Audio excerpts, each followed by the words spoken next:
Perhatikan rumus mad tabi'i yang di kotak nomor 2 yang di tengah. Kalau perhatikan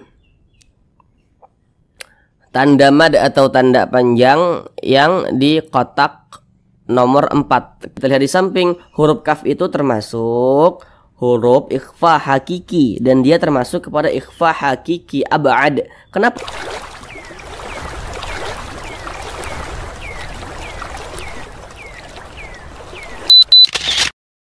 Assalamualaikum warahmatullahi wabarakatuh. Apakah Bapak Ibu Saudara semuanya masih belum lancar dalam membaca Al-Quran, kemudian juga belum memahami ilmu tajwid? Mari belajar mengaji bersama kami. Akan kami jelaskan tajwidnya dengan pelan-pelan, sehingga insya Allah bagi Bapak Ibu Saudara semuanya yang belum lancar dalam membaca Al-Quran bisa segera lancar. Kemudian juga insya Allah langsung dapat memahami ilmu tajwid Al-Quran dengan sangat mudah. Karena supaya kita itu bisa lancar dalam membaca Al-Quran, maka harus bagi kita memahami tentang ilmu tajwid.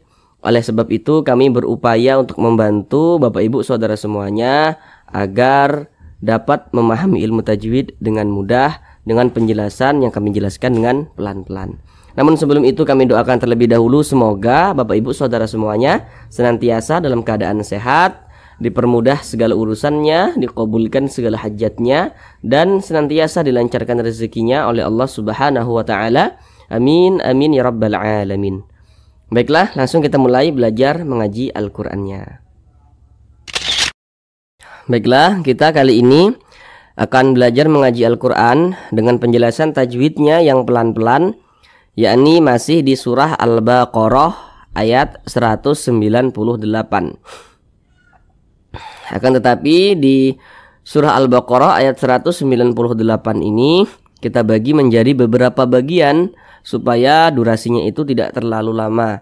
Kemudian juga walaupun kita belajarnya sedikit-sedikit, yang terpenting bagi kami Bapak Ibu Saudara semuanya langsung dapat memahami ilmu tajwid dengan mudah, langsung dapat memahami dengan mudah apa yang kami sampaikan tentang belajar tajwidnya. Ini kita masuk kepada bagian yang ketiga. Jadi di bagian yang ketiga ini kita akan belajar mengaji dari wadhkuruhu kama hadakum sampai sini, sampai dolin. Nah, jadi dari wadhkuru sampai dolin sini. Nah, baiklah, di sini akan kami bacakan terlebih dahulu dengan pelan-pelan. A'udzu billahi minasy syaithanir rajim.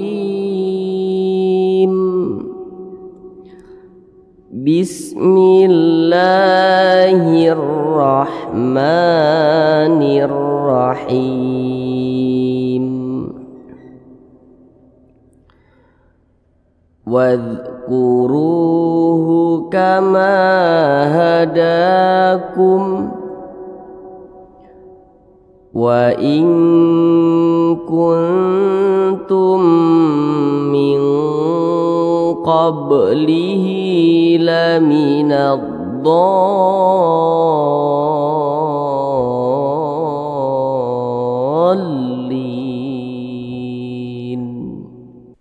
Baik, sekarang kita bahas tajwidnya dengan pelan-pelan.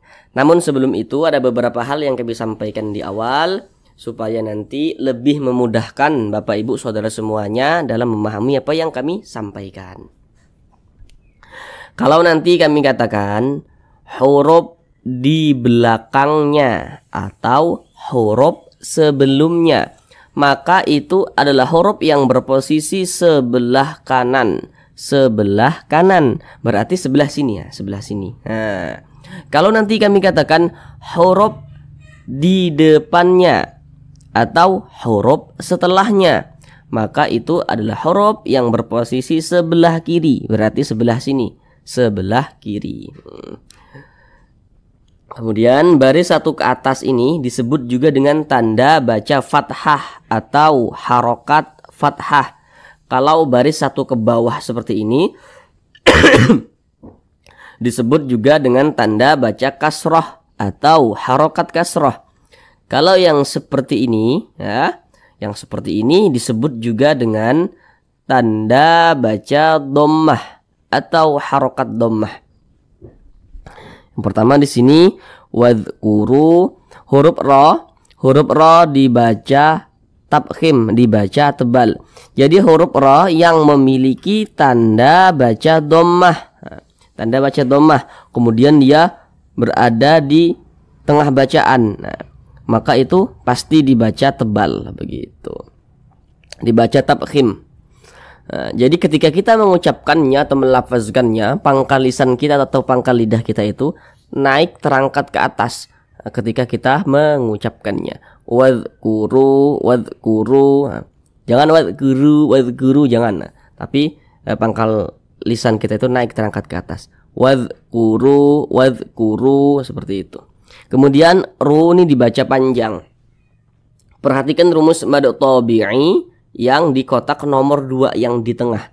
Kalau kita membaca Al-Quran, apabila berjumpa dengan huruf waw sukun, ini huruf waw, tanda sukun itu seperti ini. Nah, setiap membaca Al-Quran, apabila berjumpa dengan huruf waw sukun, maka kita perhatikan huruf sebelum waw sukun atau huruf yang berposisi tepat berada di belakang huruf waw sukun. Kita perhatikan.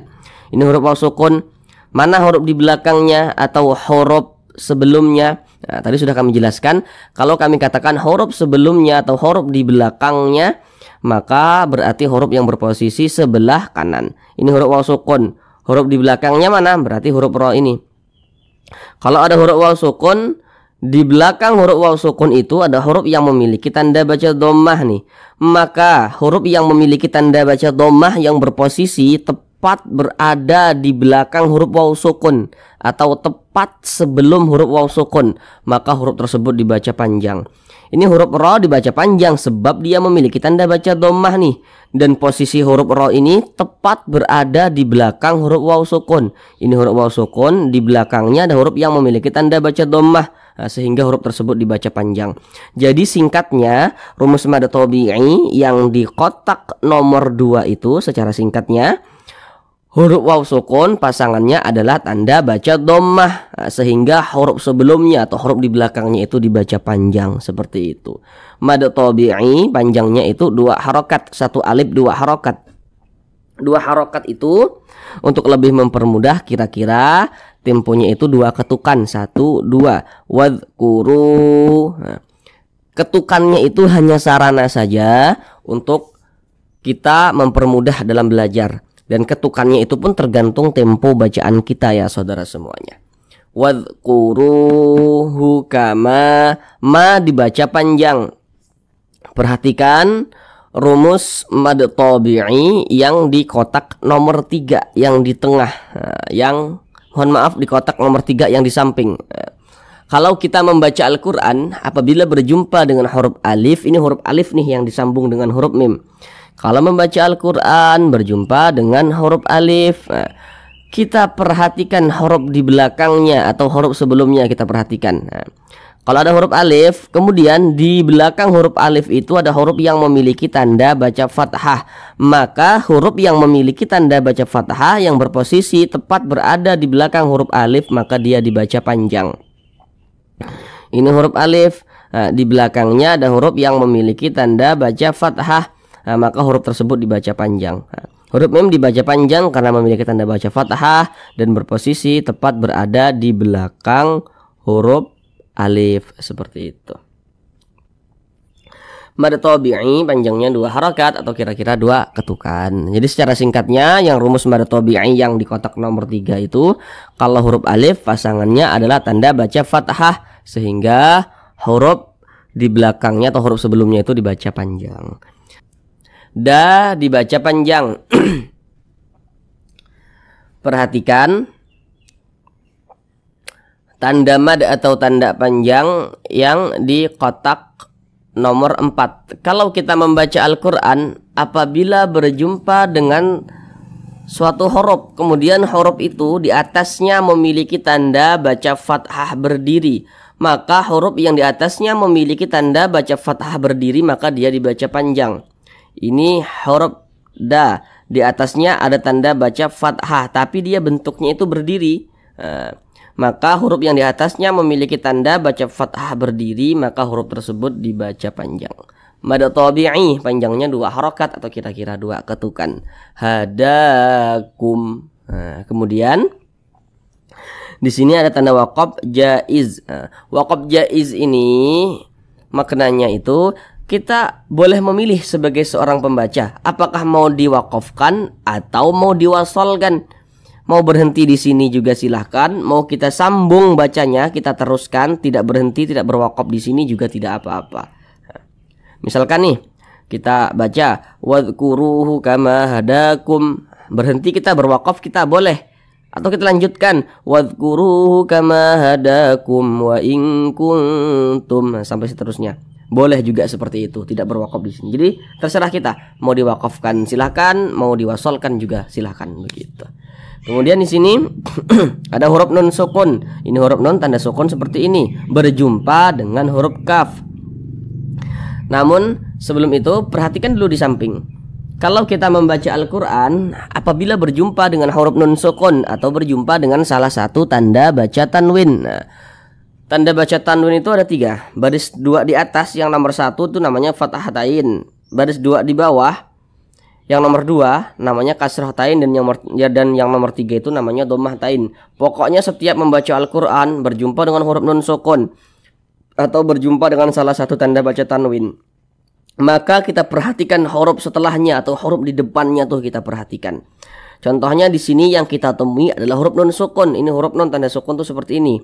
Setiap membaca Al-Quran berjumpa dengan huruf nun sukun, kita perhatikan huruf di depan nun sukun. Ini huruf nun sukun, di depannya ini kita perhatikan hurufnya.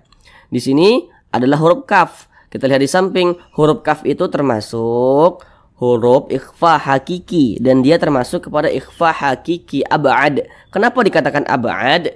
Karena makharijul huruf nun dengan huruf kaf ini dia itu jauh. Jadi ketika kita mengucapkannya maka disamarkan kemudian didengungkan. Karena dia ab'ad maka kadar dengungnya itu dia lebih kuat, jadi lebih condong berbunyi eng. Kemudian didengungkan, ya kita tahan suaranya sejenak. Kita tahan, kita panjangkan sejenak.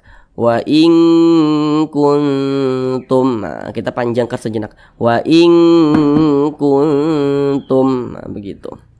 Kemudian di sini ada huruf nun sukun lagi. Tadi setiap berjumpa dengan huruf nun sukun, perhatikan huruf di depannya. Terjadilah suatu hukum tajwid. Nun sukun berjumpa dengan huruf ta. Kita lihat lagi di samping. Huruf ta masih termasuk huruf ikhfa hakiki, tapi dia termasuk kepada ikhfa hakiki aqrab. Kenapa dikatakan aqrab? Karena dia dekat. Apanya yang dekat? Makharijul hurufnya. Jadi makharijul huruf nun dengan huruf ta ini dia dekat. Jadi ketika mengucapkannya disamarkan kemudian didengungkan. Karena dia aqrab maka kadar dengungnya itu dia lemah, jadi lebih kuat kadar samarnya. Jadi lebih condong berbunyi n tapi disamarkan. Wa in kuntum. Jangan dibaca wa in kuntum, jangan. Tapi dia lebih condong berbunyi n tapi disamarkan. Wa in kuntum. Kita dengungkan, kita panjangkan sejenak suaranya. Wa in kuntum. Seperti itu. Kemudian di sini ada huruf mim sukun. Ini huruf mim tanda sukun itu seperti ini ya. Berjumpa dengan huruf mim nih, huruf mim sukun, di depannya ada huruf mim lagi. Kita lihat di samping. Hukum mim sukun itu ada 3. Sekarang fokus yang nomor 2.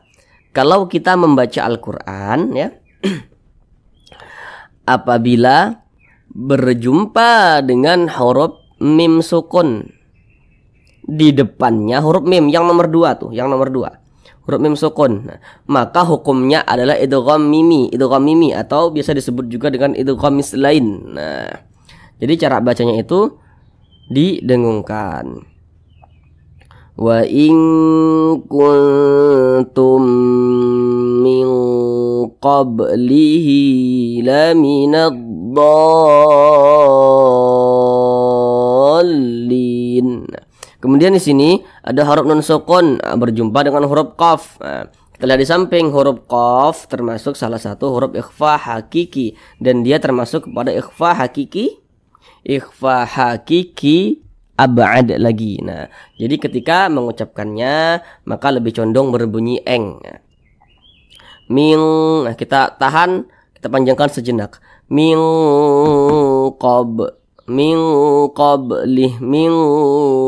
qablihi laminad dallin min qablihi min.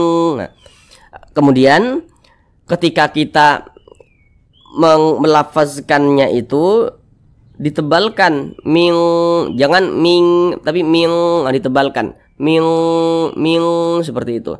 Kenapa ditebalkan? Karena di sini huruf nun sukun berjumpa dengan huruf qaf, sedangkan huruf qaf itu termasuk salah satu huruf yang tebal, dia termasuk salah satu huruf isti'lah.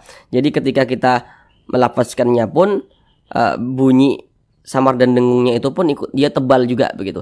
Ming, jangan ming, jangan, tapi ditebalkan. Min qablihi laminad dallin. Kemudian di sini ada huruf ba. Huruf ba ini dia sukun. Nah, kita lihat di samping huruf qalqalah itu ada 5. Salah satunya huruf ba. Kalau dia sukun maka cara bacanya itu dipantulkan. Jadi mantul, qab seperti itu. Dan ini termasuk kepada qalqalah sugra atau qalqalah kecil karena dia berada di tengah kata atau di tengah kalimat seperti itu. Atau kalau masih bingung karena dia berada di tengah bacaan, nah seperti itu. Min qablihi, hi dibaca panjang. Perhatikan tanda mad atau tanda panjang yang di kotak nomor 3. Kalau kita membaca Al-Quran apabila berjumpa dengan suatu huruf, kemudian di bawah huruf tersebut ada tanda baca kasroh tapi bentuknya berdiri, maka huruf yang di bawahnya memiliki tanda baca kasroh berdiri, maka huruf tersebut dibaca panjang. Ini huruf H, di atasnya ada tanda baca kasroh tapi bentuknya dia berdiri, maka huruf H tersebut dibaca panjang. Nah, ini namanya adalah mad silah qasiroh. Nah, panjangnya itu 2 harokat atau kira-kira 2 ketukan. Jadi untuk nama-nama madnya itu kalau untuk di awal-awal tidak perlu diingat terlebih dahulu juga tidak apa-apa. Nah, yang terpenting yang diingatnya itu adalah kadar panjangnya. Oh, ini panjangnya berapa harokat, oh ini panjangnya berapa harokat. Nah, itu dulu yang terpenting kita ingat. Oh, ini tanda panjang seperti ini gitu. Untuk nama-nama madnya itu kalau untuk di awal-awal tidak perlu diingat terlebih dahulu juga tidak apa-apa. Untuk lebih memudahkan saja dalam kita belajar seperti itu. Kemudian laminad dallin, di sini ada alif lam berjumpa dengan huruf dad. Nah, kita lihat di samping huruf dad ini termasuk salah satu huruf syamsiyah, maka alif lam berjumpa dengan huruf dad hukumnya adalah alif lam syamsiyah. Maka cara membacanya itu diidghamkan. Makanya alif lam syamsiyah itu biasa disebut juga dengan idgham syamsiyah. Nah, cara bacanya diidghamkan. Karena huruf lamnya ini dia tidak dibaca langsung masuk ke huruf dotnya ini begitu. Kemudian laminat dolin, do ini adalah mad lazim mutsaqqal kalimi, atau biasa disebut juga dengan mad lazim kalimi mutsaqqal. Jadi cara mengucapkannya itu ya dipanjangkan dulu 6 harokat, kemudian ujungnya itu dinaber. Dolin dikasih penekanan, dolin.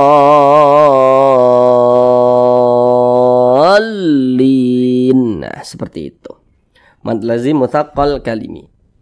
Kemudian lin ini adalah mad arid lis sukun. Nah, namun sebelum itu perhatikan dulu rumus mad tabi'i yang di kotak nomor 1 yang di samping itu. Kalau kita membaca Al-Quran apabila berjumpa dengan huruf ya sukun, ini huruf ya tanda sukun seperti ini, maka kita perhatikan huruf sebelum ya sukun, kita perhatikan.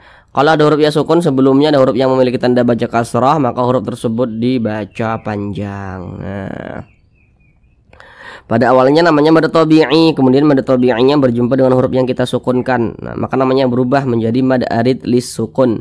Panjangnya boleh 2 harokat, boleh 4 harokat hingga 6 harokat. Yang terpenting konsisten dalam sekali bacaan. Mana huruf yang kita sukunkan? Huruf nun. Kenapa huruf nun kita sukunkan? Kalau kita membaca Al-Quran kemudian kita berwakaf atau berhenti tepat di huruf yang tidak dibaca panjang, maka huruf tersebut harus kita sukunkan. Sehingga ini dibaca lin, jangan dibaca lina, jangan, tapi dibaca lin seperti itu. Dolin. Sekarang kita ulang bersama-sama sekali lagi dari awal. A'udzu billahi minasyaitonir rajim. Bismillahirrahmanirrahim. Wadhkuruhu kama hadakum wa in kuntum min qablihi laminad dallin.